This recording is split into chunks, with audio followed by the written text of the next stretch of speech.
friends, and welcome back to another episode of Beautifully Nerdy. Now, I will say that I did not script any of this out, so we're just going off of vibes today. So, on Wednesdays, we talk about all of our favorite nerd-related things. I know it seems I talk a lot about anime and all of the animated things that I watch in the world, but I promise I do watch a lot of other things outside of that, mainly Marvel, which is what we're going to talk about today. Today, we're going to talk about Echo.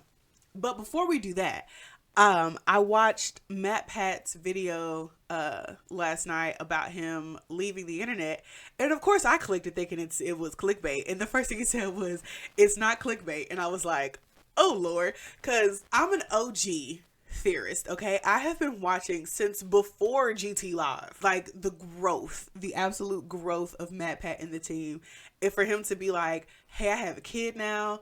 Like, I want to spend time with my family. I want to do other stuff. I have other business ventures I want to follow." And like, it's sad, but at the same time, you have to remember that like these folks be wanting to have lives outside of YouTube. Like, he can't just make YouTube videos forever. Like, I wish he could. And the theory channels are going nowhere, but it's like, but Matt Pat. Yeah, we still got a couple more weeks of Matt Pat. So that makes me feel a little bit better, but it's really sad to think that like one day I won't be able to see Matt Pat every week. Like, what?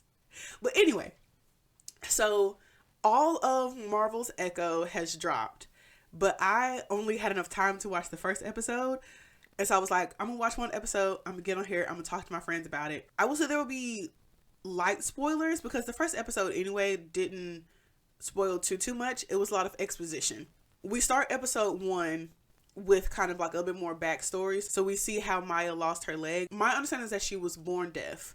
And so I couldn't quite tell if other members of her family were also deaf, because like everyone around them knew sign language. So like there had to have been more people who also had that impairment, but I just couldn't quite tell. We see how Maya lost her leg. And then we see a lot of clips from previous properties, mainly from Hawkeye. There we go. I was like, what was the name of the show?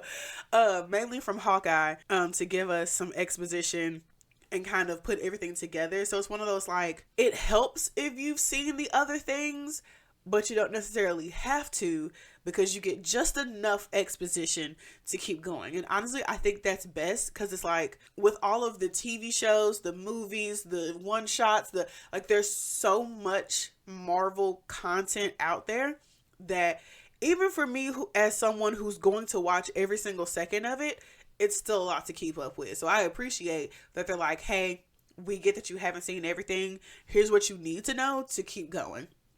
So pretty much this episode is a whole lot of setup. We see the scene from the end of Hawkeye to where Maya like meets up with Kingpin after he had his big knockdown fight with Hawkeye and him. Go forward 5 months and we see Maya devising a new plan on essentially she wants to be the one in control now. And I feel like honestly, this is probably what's best for Maya.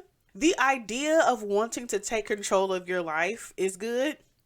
I feel like the way she's going about it, maybe. We'll see. I don't want to pass any judgment yet. We're still very early on. Pretty much the entire first episode is us seeing that everyone has told Maya how she's going to live her life because she couldn't hear. She had a prosthetic leg. So like pretty much everyone else has been like, you need to do this, you need to do that, da da da da. And her dad was like the main person who was like, be strong. You're going to have to weave in and out of 2 different worlds. You're going to have to like, that was her only real support system. And so when that world was just shattered down around her, she was like, you know what? I'm going to do what I want to do. I'm going to do what I need to do. And I'm going to take control over my life. So I'm already fully enjoying the show as a whole. I fully intend to watch the other the rest of the episodes. I don't remember how many are left. And honestly, I feel like if you're a casual Marvel fan, if you are a Marvel fanboy, whatever level of Marvelness you are, I feel like you should watch it.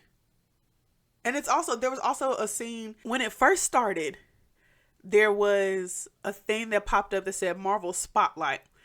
And then it was this random, like, super sci-fi looking thing And I thought it was like I thought it was a one shot. And I was like, why are we watching this? And I almost fast forwarded because I was like, this has nothing to do with anything. Like, I'm trying to get into the show. But of course, I was like, let them cook. It was essentially how the Choctaw people came to be and how they, I guess the cave they were in collapsed.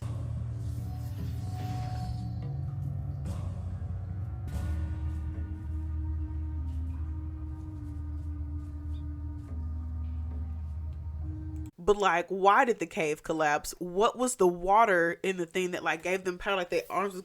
It was just I had so many questions, and I'm sure it's gonna come back because there was like a little bird that was down there. So how'd the bird get in the cave?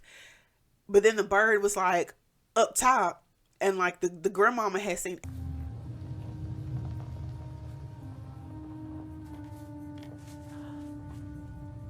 I have so many questions that could only be answered by watching the show. So I hope y'all do the same thing. I hope y'all have a great rest of your day, evening, whatever time it is when you're watching this. And yeah, I'll catch y'all next time. Bye.